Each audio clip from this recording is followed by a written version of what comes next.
Who would That's what sponsor we're us? working on. Hopefully Mountain Dew. How many places to go?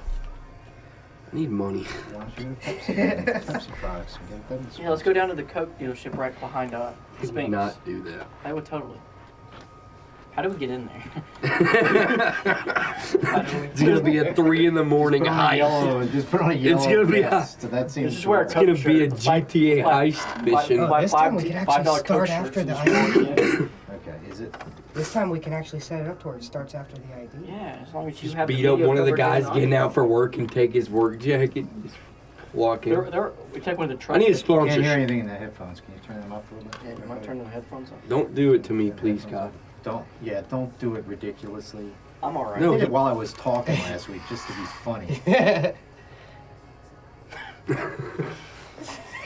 Some of us. He's just No, I doing did. mine. I got nothing. Oh yeah, I did do it to you while you were You're talking. literally just touching mine. This guy's ears are precious. These things are gold. We need his ears. I mean, I'll be deaf anyway because of being in radio for all these years. Just Most listen to your own guys voice can't and hear make me anything by the time they turn 60. Thank you. Oh, Turn yeah. mine down. Turn his down. Okay. What mic is he at? Yeah, you can turn mine down. 3. 3.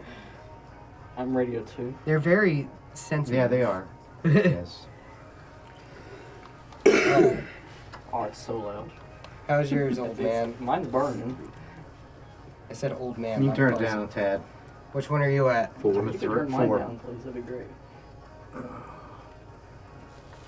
Oh, I see you doing it. I'm watching. No, he turned it all the way down. Oh, there's the ID. You got the music ready? Nope. Because you had me working on it. And you're blaming Blake and Carson? Yep. Yes. Out of my face, dude. Yeah, you have a paper for you just you. Okay, let's go. Oh, you know it. All right, let's focus after. Over here. I see real quick. Just need a. No. I just need a picture. There you go. I hate you so much. Keep it in between us, because I need to look. Yeah, Blake was actually at the game. I wasn't, so You had to watch I'm gonna that. try my best. There was a funny part. He said he was watching, and we were like praising Shane for looking more comfortable. Then the very next pass was the pick 6. That was Oh, such a dying. momentum swing. He was looking right at it. Oh, yeah, that's what he said. He telegraphed it. Yeah. He waited so long for Hunter to get like there, when Hunter was open for the first 5 steps into his route, and all he had to do was hit him right when he turned around. And he The linebacker would have waited. never made the tackle. Yeah. There were so many missed passes. It was unreal. And even when you sit and look at the film, you could see him looking at the guy and never throw it. It's like, Not compass. trust it a little bit. We can actually record this show. Played better at times, and he played worse at times. Yeah. All That right. was a real momentum. How much Oh, time we it got? was So Two how minutes. much time we killer. got? 2 minutes. Momentum Because shift. that was literally the drive Yoshi was taking Yeah, down the field right at after the the start run. of the The second all right half. was me We had saying- a chance to was tie me it up and saying take the set lead. up. And then Shane threw an interception. Hello, I feel like YouTube. that changed the game right there. You want to record that? It Camera was like too? 2 No, we plays don't have after to. Yoshi had the run. We're on the 10-yard line, dude.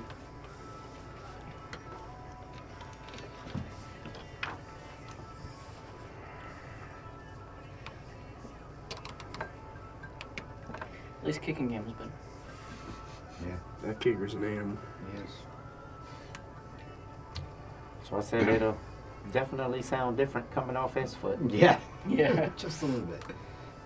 So 1, 2, 3, 4. Yep. Yeah. All right. No, How 5, many we 6. got? 5? No 4. 4. So what you got? Because so I can So level. who's on what? So I can level right. Oh, okay. I'll if I just yell. I'll look on the mic and loud. Oh yeah, and watch your P's. Yeah, your plosives. So, how's it going? Your Please? S's too. I'm sorry, I won't use any more P's. I'm anymore. sorry, I Caps don't won't mean I was use yelling. any I was just typing s'mores. fast and didn't feel like capitalizing as I went.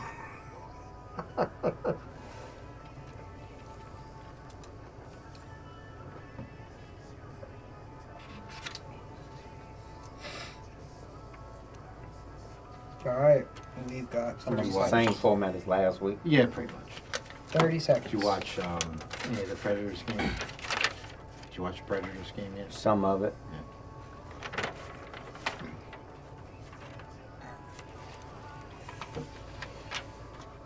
I saw their one touchdown where the guy 15 seconds. took it out of the guy. They tried the Energy tried the onside kick, and it didn't go far enough.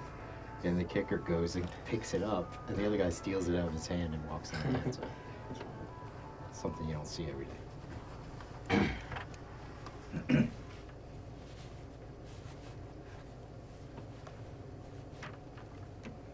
Good evening, everybody, and welcome to another edition of the Roundup. This is episode number 3 on this April Fool's Day.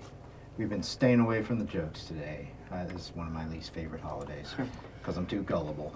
But anyway, I'm John Boone, along with Coach Dennis Holt of the Carolina Cowboys.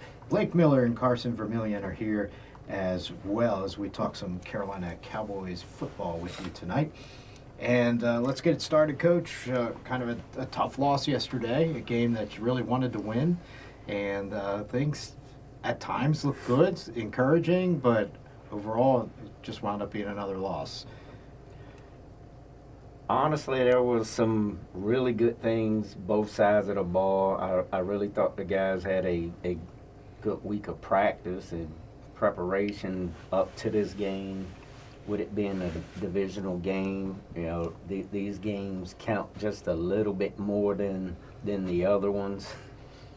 And we were right there, and we came out flat, had them in 3rd and long. They hit the big touchdown over the top, come back out the next drive, we're moving the ball, get a costly penalty that sets the drive back. We don't pick up the first down, turnover on downs.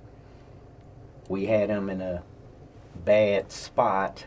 The quarterback basically broke about 3 or 4 tackles, runs down the field, gets them in a good position, and they score on a short pass. We just have to find ways to make plays. You know, the guys are working hard. They're trying to gel together, and you see the product really developing itself. At times we kill ourselves with costly penalties and turnovers and blown assignments, and usually those 3 are recipes for disaster. Yeah, you talked about finding a way to make plays. In the first half, it really stood out to me, like just how hard they were playing in the first half. The last drive of the half in the first half, Antoine LeGrune comes out of the back of the end zone and just stuffs him at the 1-yard line. And I thought it sent the Cowboys into the half on a high note. Of course, the second half didn't turn out the way we wanted.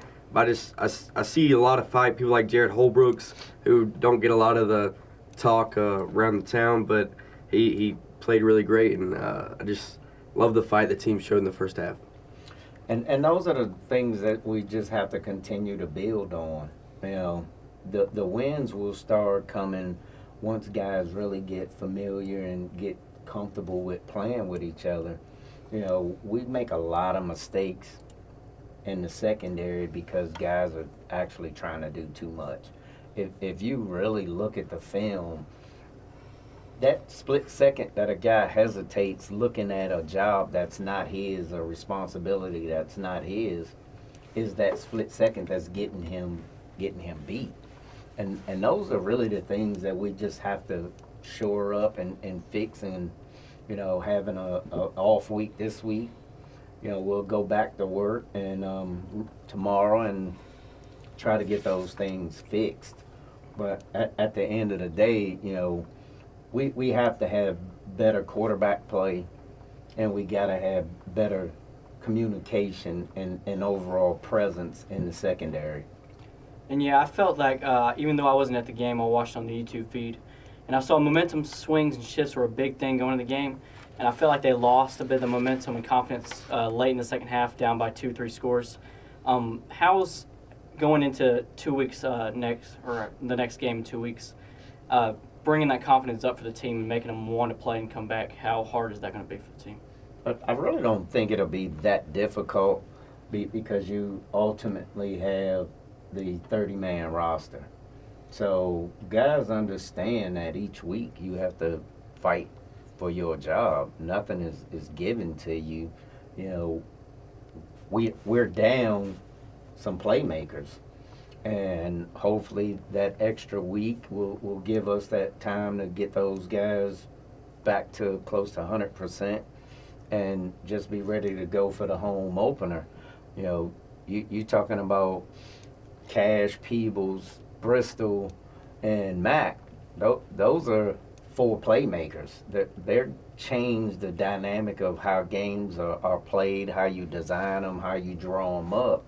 And the guys that we brought in to help out in those situations, I think they played great. I mean, that's what you want to see. You get your opportunity, you take advantage of it, you generally build what we call staying power.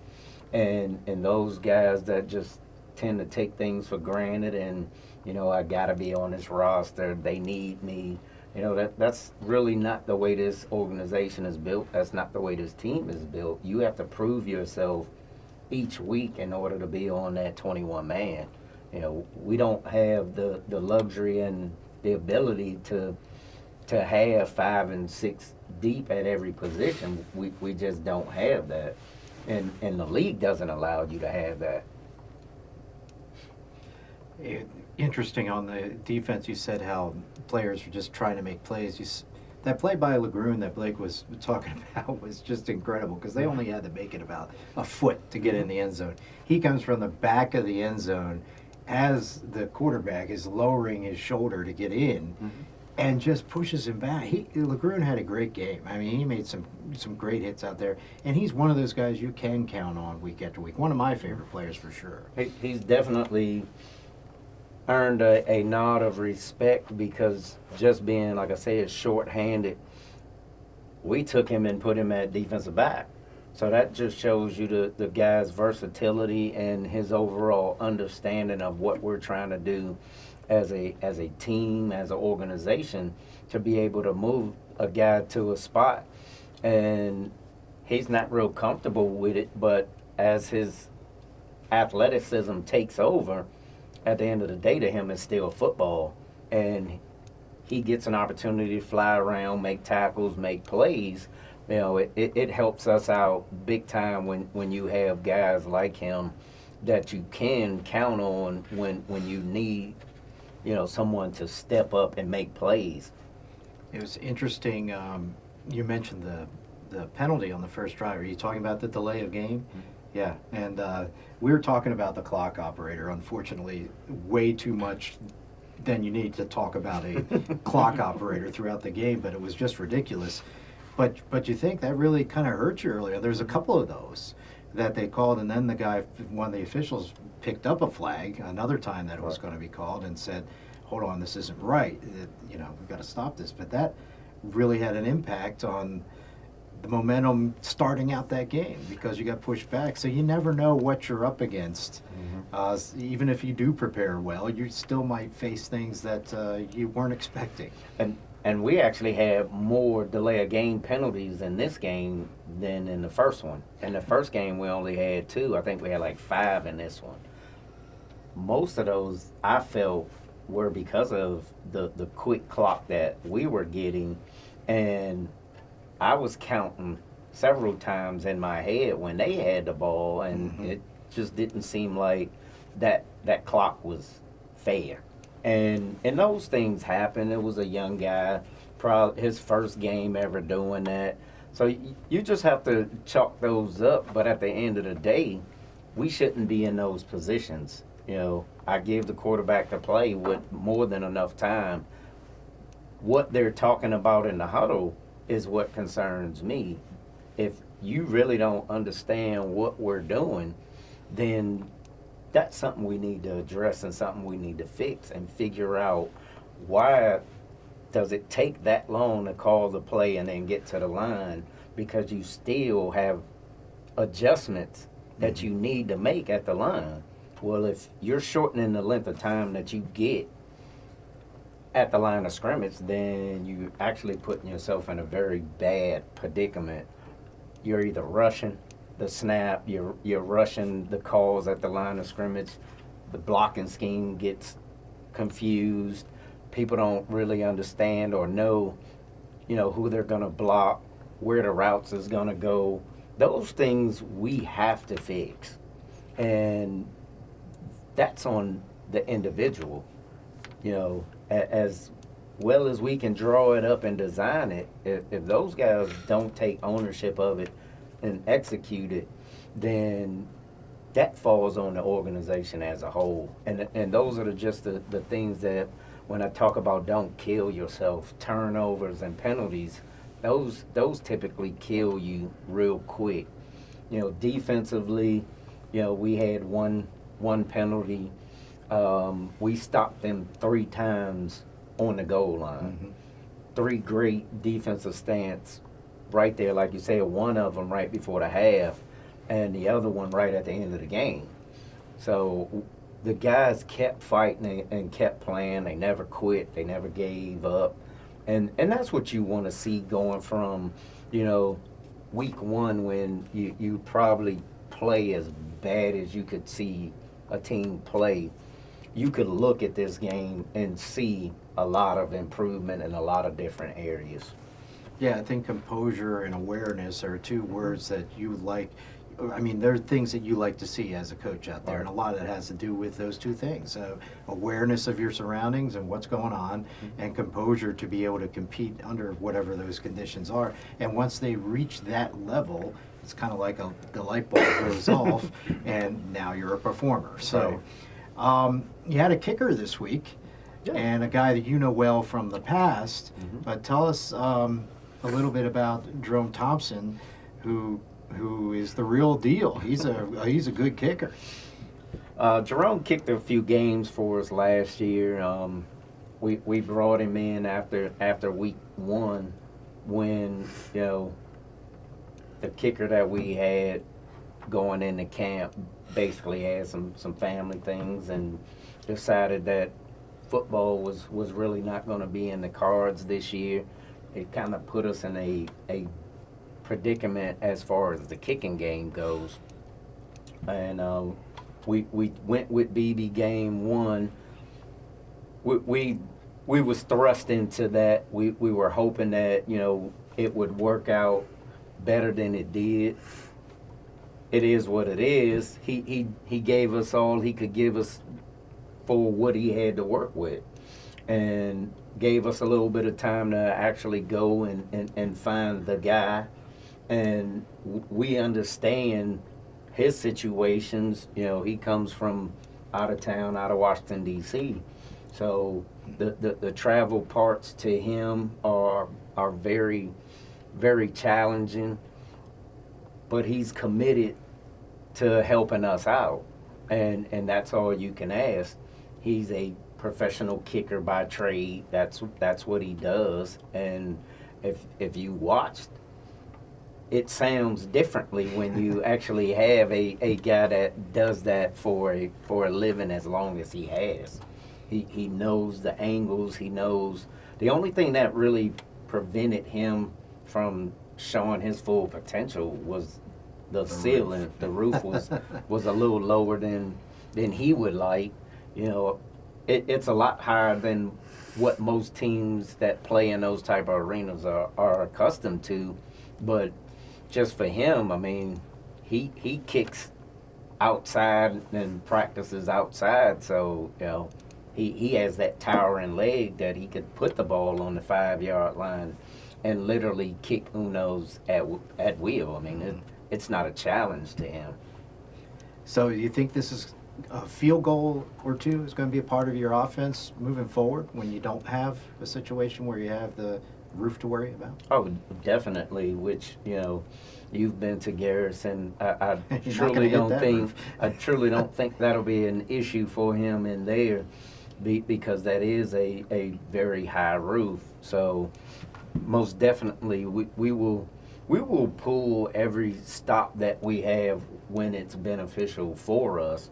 And some of those long 4th downs you get into when you're at the 30-yard line or the 40-yard line, which is just a 10 on the other side. He actually can make those because he kicks off from the 5 or from the goal line, and I mean, he was kicking them out the back of the end zone with no problem, and that was just on line drives. So I think he did a great job in filling that void. It's just one of those things that we have to get better at, that to give him those opportunities and moving the football down the field. And we'd loved him to kick more extra points than field goals, but it is a great weapon to have when you know a drive stalls, and you can bring the field goal group out and get those points. All right, still to come on the Roundup tonight. We'll give you the update on the injury front coming up next, and we'll ask the coach to give us his picks for offensive and defensive player of the week. And then, of course, Carson and Blake come up with Inside the Game, talking about the different units of the team and how they performed and how the outlook is for that going forward. And we'll talk about a little bit about the off week and the home opener coming up. That's all coming up on the Roundup right here on mypulseradio.com and the Pulse Sports Network.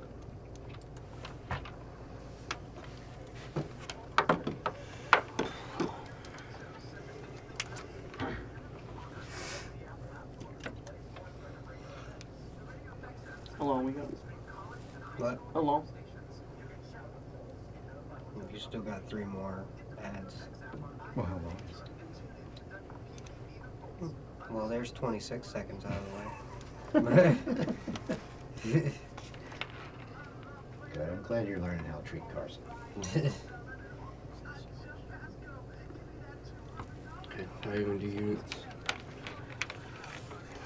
I chose last time. I want to do Can you wide choose this time? receivers because I want to talk about Hunter Rich.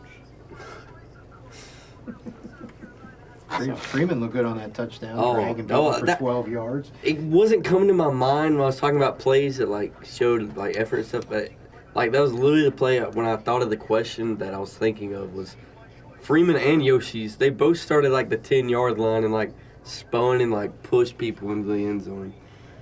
Freeman's, I thought he was like gonna get like laid out like the Wanna do- 15. They just kept If moving. you want to do wide receivers together, we can because you got some questions, but I got some questions, but I just want to ask if he's going to use Hunter Rich more. That's it. See, he doesn't deserve the wide receiver spot. Yeah, no, you're right. He's gonna Well, ask, you can still ask a question. He's gonna It doesn't have ask- to he's dominate just the gonna- entire thing. ask irrelevant questions. Anyway. All right, guys. I'll see 20 you guys later. seconds. Nah, I'm leaving. Okay, well, okay. What do you want? It's not until Well, we're segment doing 3. So it doesn't seconds. matter. Segment 2, so let's I don't figure need that this. 10 seconds. Dummy boy. 5 seconds. I can't hear you. Sorry, go ahead, son.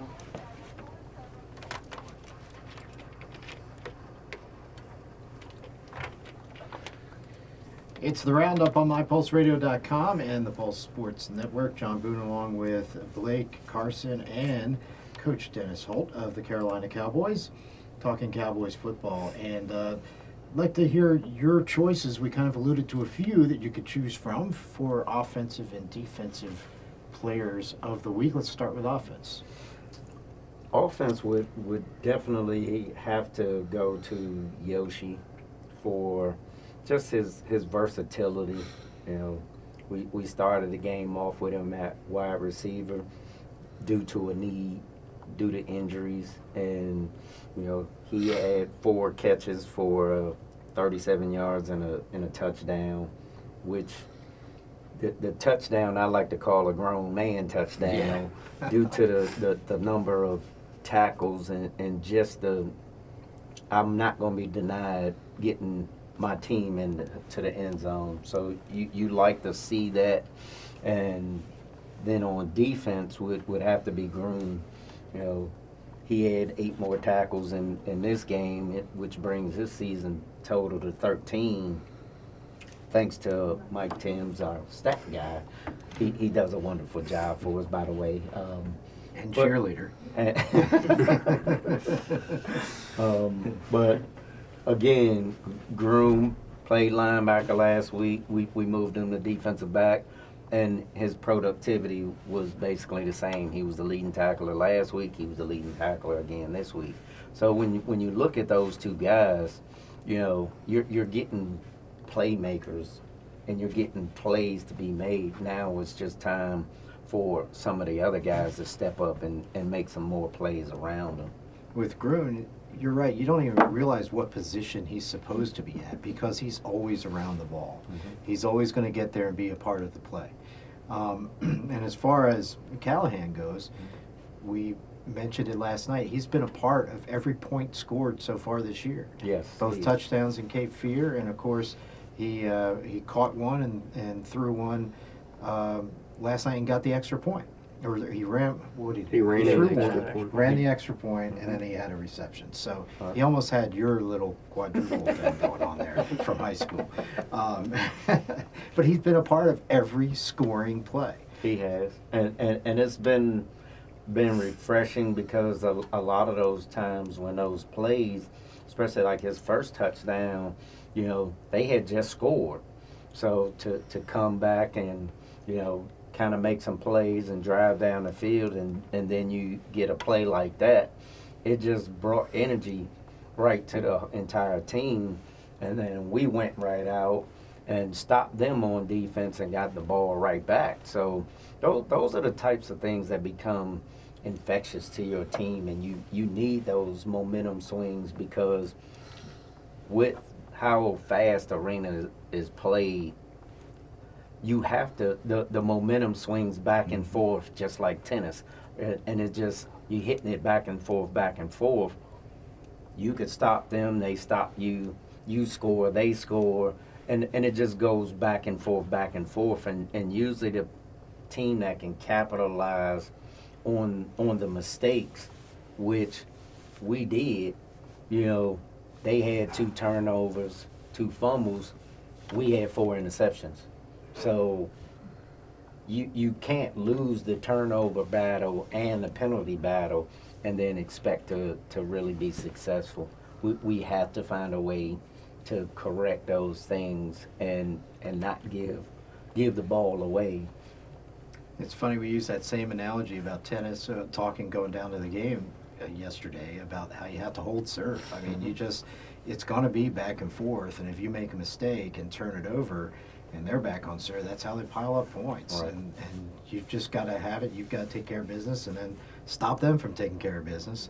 Otherwise, it can get out of hand. That was a close game, of course, most of the way last night.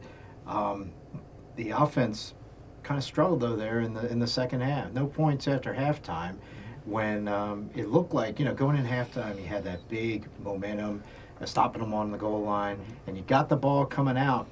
But that seems to be where the Cats took it back, but able to stop you on that first drive in the third quarter. The first drive on the third quarter started out great. We come out, we complete a pass, we get the long run from Yoshi, and then the very next play we get a blown assignment, give up a sack.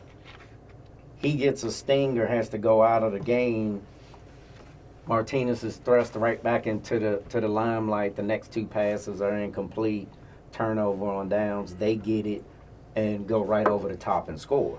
So again, like you're saying, that momentum of we're driving to basically, in my opinion, take control of the game, because at that point, I really think defensively, our front 5 was playing lights out. Sacks, hurrying the quarterback, Frankie was forcing getting him after it. forcing him into some extremely bad throws. I think his wide receivers really bailed him out on a couple of 50-50 passes, and we just have to find a way to make those plays. The one touchdown he threw, he had 2 guys pulling him to the ground, and he just threw it up, mistimed it. Wide receiver catches it in the corner of the end zone. Yeah. So, you know, those type of things, you have to find a way to fix. You know, we had what in my mind is a easy pick 6, ball hit Jabari right in his hands on a quick out. He runs down the field untouched. He drops. You know, those type of things you have to take advantage of those, and Groom had one of those too. Groom had one of them too, and then you turn right around on the other side, you throw the ball late across the middle, and it gets picked off, and he runs it back for a touchdown. So those type of things kill you. You're driving a ball, you stare the guy down, throw it late, it's intercepted and run back for a touchdown. Those things tend to drive, momentum in their favor, and the resilient in the test to our team is the ability to overcome stuff like that and keep playing, which you seen we did. They kept fighting and kept getting after it, but once the score and those things take their toll on you, it becomes a lot harder to get back in the game once you're down 14 and 21 points, just because of how fast the clock runs. Yeah, especially in that game, the clock was running out a lot. It was the quickest arena game I've ever been to. Let's go over the injuries, though. Right before we went on the air, getting some messages from Peebles that he's back, all caps, that he's going to be back for the home opener. He just has to wear a knee brace. Of course, this isn't hearing from any doctor officially as far as we're concerned, Right. but he says he's back. That obviously would be a big deal. And I've heard some good things about the other guys too. What are you hearing? Are they, with this extra week off, is that going to be able to bring them all back come the 13th? We're hoping that the extra week off, which, Quan's injury was more of a coach's decision due to what it was with his knee. Let's just say that this was a playoff game. There's a 90% chance Quan could have played.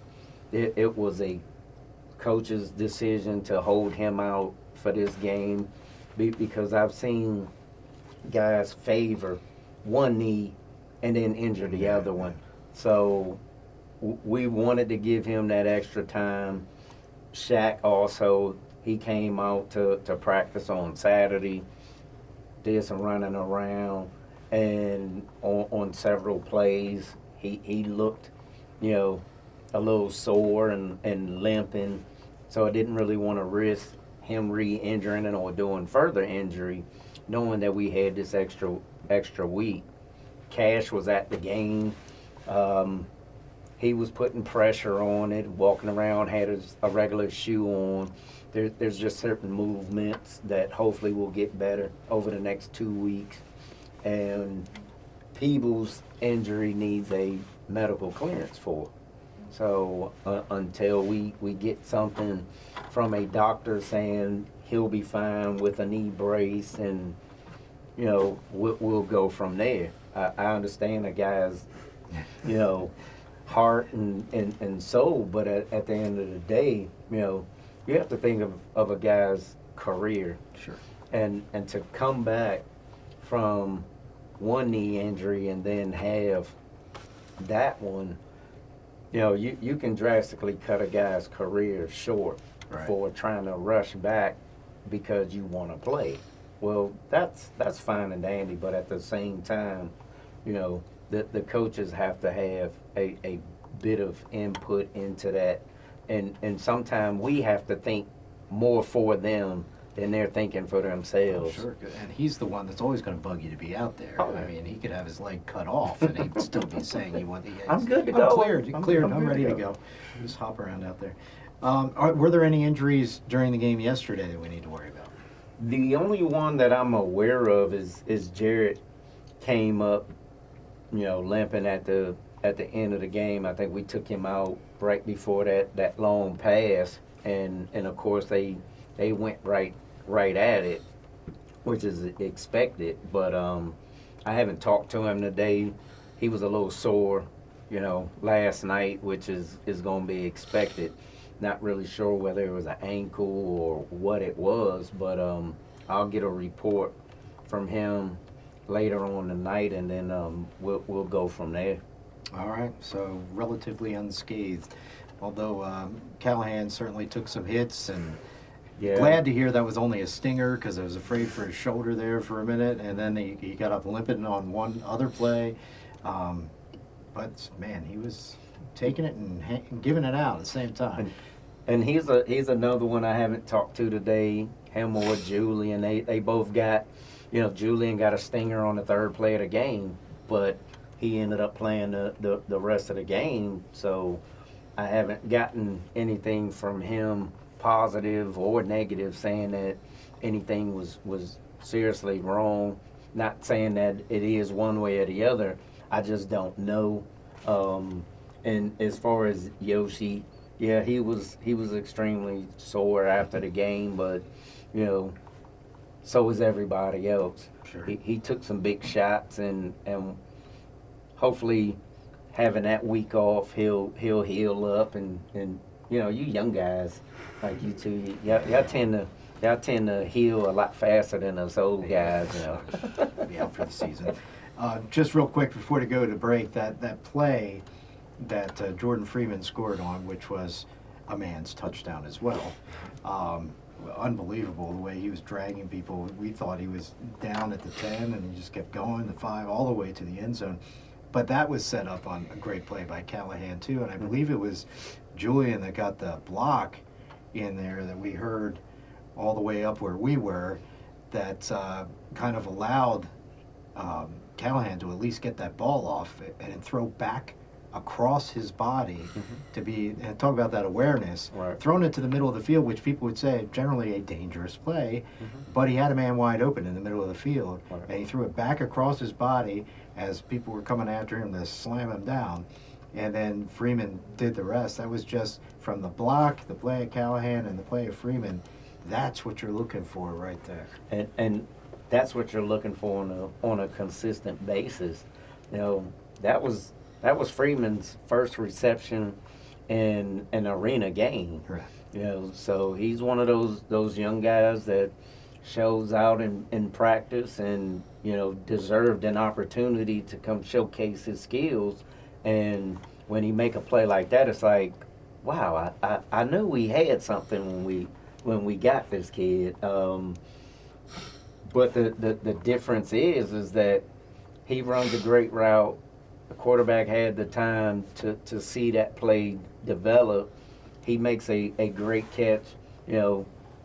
He gets stood up at like the 5-yard line, and just the overall hustle from the offensive line and the other wide receivers. Nobody just kind of quit and stood there and watched him try to break these tackles. They all came and started knocking people off the pile, and then you end up with this little small rugby pile right there, right around the 3 or 4 yard line, and out he comes on the other end, sticking the ball across the goal line for a touchdown. So that's one of those plays, first reception for a touchdown. He had talked all week, I got to get me a touchdown this week, Coach. I got to get me a touchdown. And by Saw sure this opportunity and took advantage and of took it. advantage of it. And those are the type of things that, guys, when they're hungry, that's what they bring to the organization and to the team. All right, when we come back, Blake and Carson, we'll go unit by unit with the coach. This is when Coach Holt starts to sweat a little bit. No, I'm just kidding. This is when these guys ask him the tough questions. That's coming up as we continue on the Roundup, episode number 3 tonight on the Pulse Sports Network and mypulseradio.com. What are we doing? I want second unit. I'll probably just do offensive defensive line. I thought he was doing receivers. Okay, so you're doing QBs or receivers? I'm going to do QBs. I get wide receivers a second there, and you get line and QBs. Ask him how we're going to score more points. No, We got to score more points. a second. It's so Get better. weird. We got to get better quarterback play. to score Yeah, more well, points. yeah. When it is so disheartening watching just the number of. I mean, if you could look at the first 2 games and say our wide receivers are just not getting open, the quarterbacks don't have anybody to throw to, then you could sit there and say, okay, we need to go out and get a whole bunch of new wide receivers. But every wide receiver we have on the roster makes plays, and they're getting open. We just got to find a way to get them the football. Yeah. I mean, just the 4, like I said, Shane was 8 of 16 at least 4 or 5 of those passes that he missed had Were guys wide open. Bounce to Calvin Lowe. And Bounce. he Yeah, one he's hops throwing them. on. Calvin Lowe was open all on those night. mid-range. He seems to have. I was watching a on the deal with that, stream, that's all. and it seemed like as soon as he releases, it's like a dead duck. It's not coming off. No, it's not It's not coming, coming out of off his right. hammer. Yeah. Yeah. It's like Calvin was running these same routes that James Cash was running to get wide open in the back of the end zone, and he was open every time. And a little cutback route, Calvin would get at his defender like bumbling backwards, and right when he turned, it would just land like 5 feet in front of him. And 15. And those are the things that drive me crazy. It's like the dude was 6 yards 10. from you. I'm open. 5.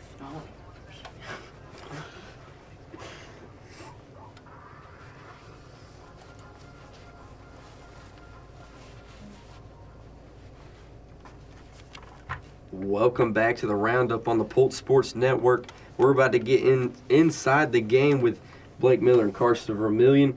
I'm going to start it off with a QB's coach, and there was some bright spots and there were some low points. And at first, I'm going to talk about the low points, and it's the problem is definitely not the wide receivers; they're getting open. But what just has to change with sometimes even with Yoshi, but definitely with Martinez, the thought process, just getting the timing down for arena football. I think you hit part of it on the head, the nail on the head, the thought process. I think these guys are, they're both young guys, not only to arena but quarterback play as well. I think they spend too much time thinking about what they want to do. And it's kind of like if you overthink things, your mind is telling you to do one thing and your body's telling you to do something else, they kind of fight.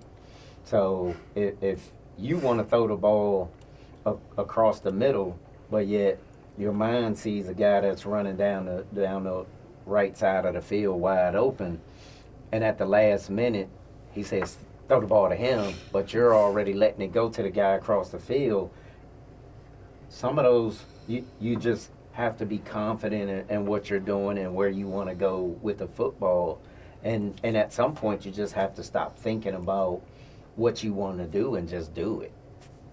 Moving on to he's such a bright star. He looks like he could be a star in a lot of football leagues, but definitely in the AAL and Yoshi Callahan. And a lot of times he's a guy that is going to get you sacked for 15 yards because he's fighting away from so many different defenders. But how do you see him improving every single week in the passing game and becoming a fully completed dual-threat quarterback? Well, when you look at the quarterback position of his team, those guys, they probably work harder than anybody on the team, and that's not to take anything for granted for the rest of the guys, but they're splitting all the reps at practice, and 20, 30, 40 passes a piece in one practice, turn around, come right back the next day, 30 or 40 more passes, because you're trying to get the timing down, you're trying to work on footwork, you're trying to work on the mental aspect of the game for them, and they both prepare well. Shane's numbers are drastically better this week than they were last week, but again, you still see those flashes from last week where we got multiple guys running wide open all over the place, and we're either a second or two late with the throw, or we're just not making good accurate throws because of mechanics. Last question, QB category. When Martinez was in, you could see that if he wasn't finding a guy, it was a really smart play on his part. Jared Holbrook's a little outlet pass to the side. It was working a lot. Do you want to put that into the game? I know it was in when Yoshi was in too, but do you want to see him use that a little bit more like Martinez did? The check down route to the running back is a play that's in our playbook on every play. So those guys always have that option. I actually promote it often. Here you have your running back, as an organization, we pay the running back to block, catch passes, and run the football. we pay you to throw the football and get rid of it. We don't pay you to stand back here and hold on to the football and take those big shots that you're sitting there taking. So we encourage them. You know, you look downfield, don't see it. He slips out the backfield. Yes, go ahead and dump the ball off to him. Let's get some positive yards and line up and do it again. Yeah, everyone knows that Yoshi Callahan definitely doesn't want to get rid of the ball if it's not a touchdown. That's going to wrap up the QB segment. Yeah, and moving on to offensive line, I'm going to develop on what Blake said. Yoshi Callahan definitely a skilled runner. He can pass the ball, but he's also really, really great at running. With the offensive line, what do you have to do to protect him enough? Are you going to implement more QB runs with the offensive line and let him check it down a little bit more? Like, what is your plan on running the ball more with the offensive line? Really, what you end up having is on certain plays. You know, we have designed quarterback runs just because from a scheme standpoint, the quarterback becomes the odd man in the box. So when he drops back, one of those linebackers has to drop back at least 6 yards if he's covering, you know, a wide receiver. So we look to take advantage of that weakness per se, and then let the running back pick up the other one. So now you have a natural running lane to go through. So what you really want to do is call that enough to make the defense respect it, but then not enough to where you're getting your quarterback taking, you know, unnecessary big shots. Yeah, and developing on that, let's move on to the defensive line a little bit. Probably one of the biggest strong points. I'm going to move to a more positive side of this segment. How proud are you of your defensive line to really pressure, even though the Peach State quarterback had a lot of lucky throws in that game, getting pressured. How proud of you are your defensive line during that game? I honestly think the D-line played lights out.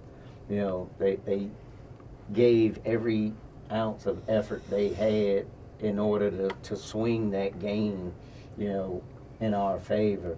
I'm pretty sure Peach State's quarterback is probably just as sore as ours is. He took some vicious shots last night, and that's because if you look at it, him and Callahan kind of played the same similar style. Mm-hmm. You know, they extend plays with their legs, and they're going to take big shots. And what we have to minimize is him having to extend plays, because we trust the wide receivers to run the right routes and the quarterback to get the ball out of his hand and let the wide receivers make the plays. Yeah, it was very fun watching the D-line play and pressure the quarterback, and obviously made him make a lot of bad decisions. Obviously, two drastic casualties for Cowboys, dropping 2 pick sixes in the game, and also LeGrune kind of overstepping one that he could have had earlier in the game. That's obviously a big strong point. Defensive line pressuring the quarterback, it's looking really good there. It's just obviously a few mistakes on the defensive side, losing it for the defensive line, and a couple of lucky throws by the Peach State quarterback. And we'll move on to Blake with the next segment. Yeah, I'm going to move on to the secondary, and it kind of felt like the game, it could have been a Cowboys blowout, a couple pick sixes, fingertip catches, overtiming of Jared Watkins of having a pick in his hands and just missing it by a few seconds. But there was a lot of bright spots. Jabari Bryant Sr. had a lot of knockdown passes, staying with his guy, improved from the first week.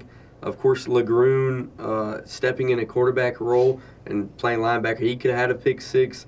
How do you see improvement from week 1 to week 2 in the different safeties and corners this week? Just from a comfort standpoint, the guys getting more familiar with each other's strengths and weaknesses, and trusting each other to actually do their job. Again, on some of those plays that you've mentioned, you have the defensive line have the quarterback in the grass. He basically wiggles his way out of it and throws a 30-yard pass with 2 guys draped on him, and Jarrett mistimes the jump. And when you say game of inches, there was no more room for him to have to catch that. You know, he caught that ball. It was actually going over the wall right as he was running into it full speed. So those are the types of things that, you know, you tip your cap to him and say, hey, he made a great play for his team, and we just came up a couple of inches short on ours. But at the end of the day, you really have to stop putting yourself in those positions and make those plays when you have them. You know, securing the tackle. I think the first play of the game, we basically have a coverage sack. He had nowhere to go. We missed 2 tackles. He scrambles for 20 yards. Those are the types of things that basically put your back up against the wall early on, and now it's like, okay, now what do we have to do? And you start seeing some pressing from guys. I got to make a play. I got to just let the game come to you. You'll have your opportunities. I'm going to talk about the first 2 drives of the game for Peach State. And both times you have them against the wall, 4th and 12, 4th and 20, and it's a Hail Mary situation, and 2 guys come down with it. Is there any type of maybe even like a prevent kind of defense that you have set up, or is it just run your regular plays and trust your guys that they can be able to make that play?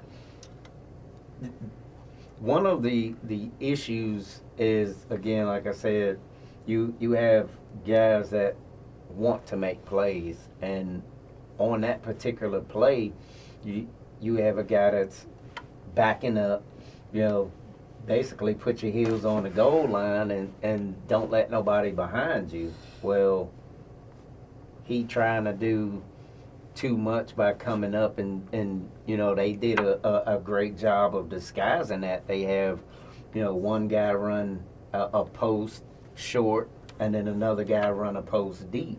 Well, rather than trust the guy on the other side of the field to cover the post coming to him short, you take that one step forward and then allow the one back behind you that one step where the ball drops in over top of him. So just trusting each other.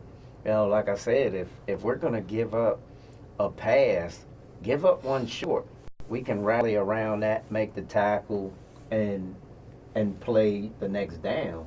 Well, if you give up the one deep, you know, they're basically in the end zone. It's for a touchdown, and now you've basically hurt your team and put us in a hole early.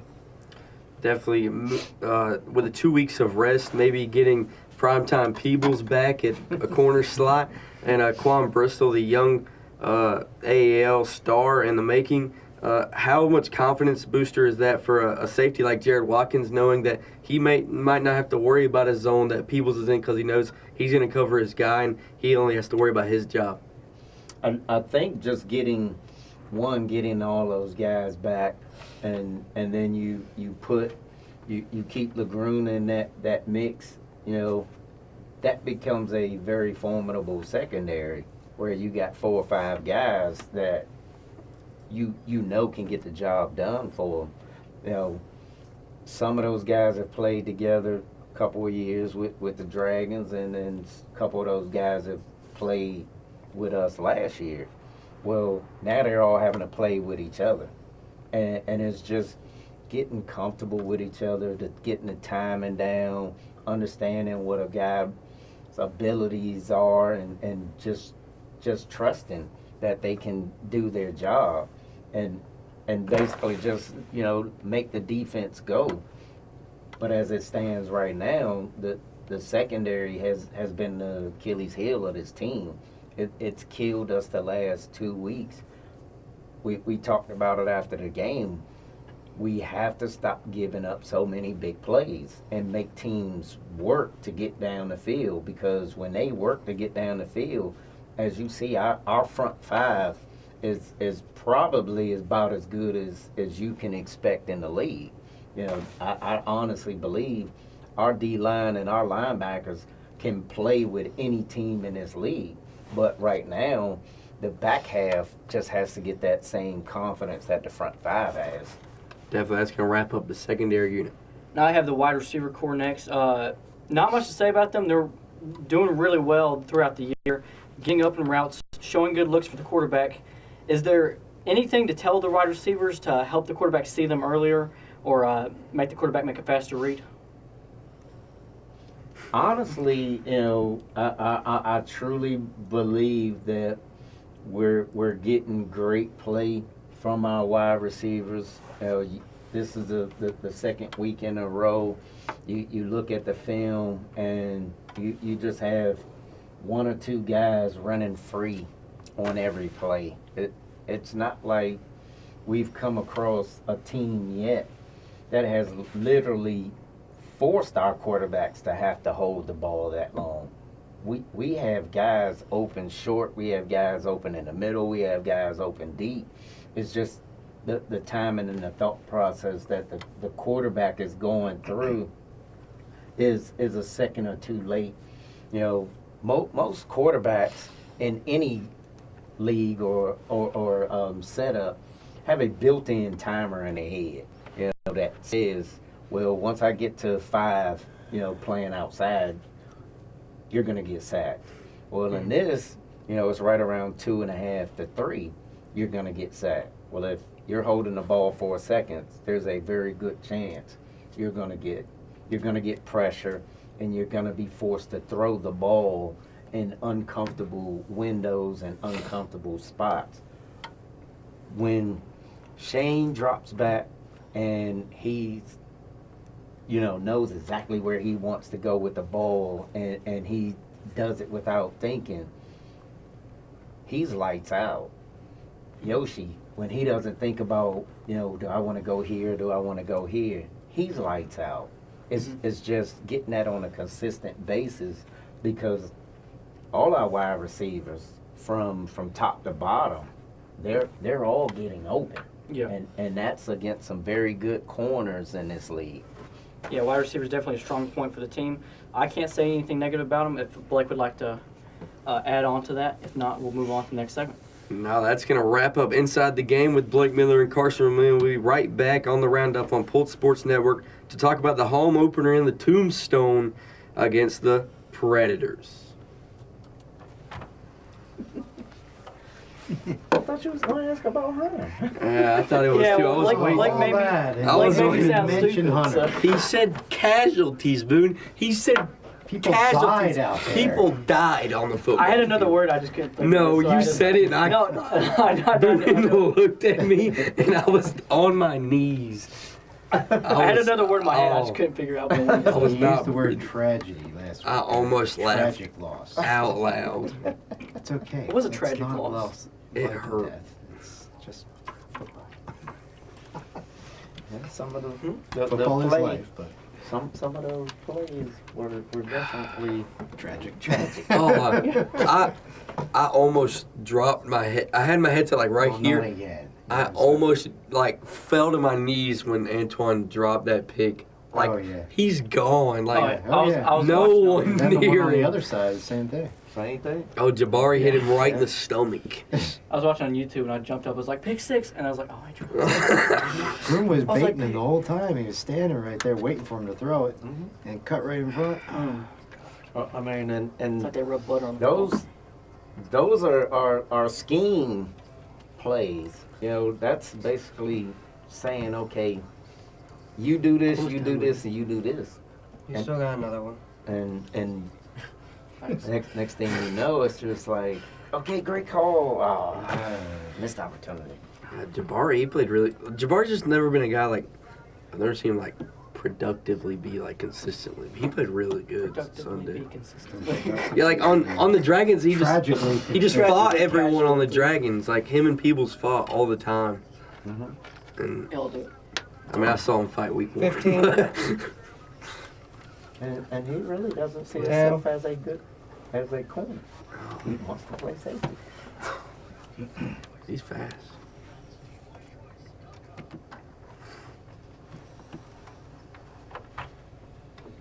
Time for our final segment on this week's Roundup with Coach Dennis Holt of the Carolina Cowboys. I'm John Boone, along with Blake Miller and Carson Vermillion.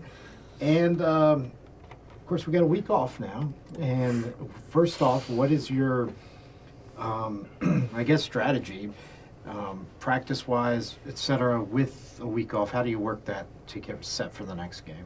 You gonna take a couple of days? You're gonna get right back out there and work, or how's it gonna be? We're basically keeping the guys on the same schedule that we have been on for regular games because it's working. You see the improvement. You see the guys starting to come together as a team, and I think this extra week will do a great job of allowing that chemistry to continue to develop. And if you know, maybe if we were 2-0 rather than 0-2, you might sacrifice a practice here and there, knowing that you actually have those extra days. But when you're not playing well in certain areas, these are the times to get those areas shored up one way or the other. And we're all in for doing that, you know, whether that's bringing, you know, extra guys in and having, you know, a few extra folks at some practices to show, get rid of that comfortability that some of these guys may be starting to develop, to pick up the intensity at practices, because you have a guy that's here, you know, knowing that this is the difference between a job and no job. And those are some of the things that we're just looking at, trying to do whatever we can to right the ship. You know, we have some good things going on, and we just don't want to let it take a back seat because you give a guy, you know, a false vacation. Right. And one thing I wanted to add, saying Peebles is back from injury, saying at least by tomorrow and the following week, will he be 100% go time at practice, or are you going to run him halfway? Or that goes with any injured player on the team. Usually for me, you know, I get injured guys back and I test them early on in practice, you know, their ability to cut right and left, and, you know, can you drop back and come forward in a quick fashion. I'd run them through a series of drills that are game simulated type drills. You're going to run these movements in a game. I need to see you run them in practice. And any signs of any, you know, favorite in an ankle or a knee or whatever, then, you know, we tend to just give them light running and have them involved in certain drills, you know, some past skeleton stuff, and then, you know, go ahead and get some ice and go ahead and go home. All right.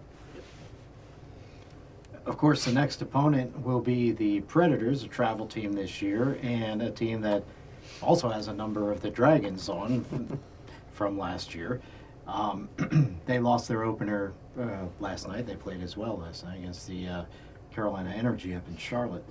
Energy is going to be one of the teams contending for a playoff spot for sure, and they beat them pretty good up there. And we're going to spend more time, this is more of a tease than anything, because we'll spend more time next week talking about the game coming up. But just your thoughts about the home opener coming up finally, and being able to say you're playing a game at home for the very first time. That's actually a good feeling to finally say, you know, it's finally here. You know, we've been on the road the last couple of weeks, and now it's time to actually, you know, break in the new home digs, you know, up in Garrison Arena, and hopefully we can keep the crowd in it and keep it loud and keep it exciting. And I know the guys will be extremely excited to finally have that home opener, and there'll be a little extra energy and a little extra buzz going around over the next couple of weeks as we get closer and closer to that Saturday when we open the doors to the arena, to the Tombstone, and allow, you know, the Cowboy fans to really embrace this group. Because when you're new per se, you know, people are gravitating towards us, but they haven't actually got a true chance to see them in person. And I think that'll do a lot for the guys' confidence and, the energy in the building. I truly believe it's going to be nuts.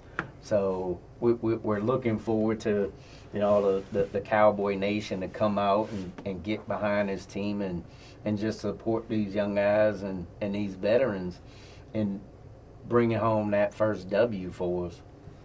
It's going to be very interesting, too. Obviously, this is brand new for the Garrison Arena, too, playing football there for the very first time. So it should be quite an atmosphere. And you talked about, too, how it's going to be, it's more than just football. It's an event that's happening next week. There's already people talking about tailgate parties and places for the kids to play, a kid zone for the kids to play. It's a real family event to come out and support these guys. Even if they're not your team yet, they can see what they have to offer and see what fun it is to have an arena team in the area and bring the whole family out and make a night of it next Saturday night. I truly believe that the areas of Anderson, Pendleton, Greenville, and of course Clemson are football towns, and they love their football. And they truly support it. And that's what we're really hoping is that the fans get behind this team and really, that ninth man can be huge. When you make it extremely tough for the offense, their offense to communicate with each other, and you got it loud and they're forced to do things that they may not be good at or they're comfortable with. Having to check plays and it's so loud and you can't hear the calls, and one guy does one thing and the quarterback thinks something else, and you have that miscommunication. Sometimes those things go extremely well in your favor, and we're just looking to get the families to come out and truly support. Like you mentioned, there's something for everybody. Young, old, middle-aged, there's something for everybody. And that's just what we strive to be as a family-oriented team. A lot of these guys live in your areas and those areas that I mentioned. So come support them and show them that, we support what you're doing and we support the Cowboys for what they're doing. All right, yeah, make plans to be there next Saturday night, 7 o'clock start, but of course you can get there early for all the other festivities going on, and we'll give you all the details specifically on all that next week during the Roundup next Monday night. Anything to add before we go, guys? What a better city to start college football. Not college football, AAL home football. Already college in the football, city of the college football national champions, Cowboy Nation. And it's tough for you to say in your Carolina sweatshirt. I know. And, I mean, if you're not there also, you can always have two other choices to watch the game.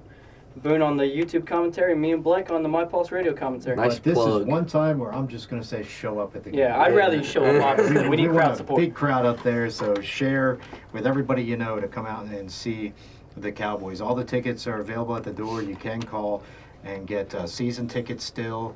At what is it, 1-866 or 77? Dem Boys. Them boys. Dem Boys. 1-877 Dem Boys. Call that number, With a Z. and you can set up season tickets and get some nice perks. Otherwise, tickets are available at the door, and kids are free. I mean, they do everything to make this a good thing for the family. So, Coach, good luck this week, getting everybody all well, getting your injured players back, and a good week of practice. And we'll talk to you next week as we get set for this next game. All right. Thank you, guys.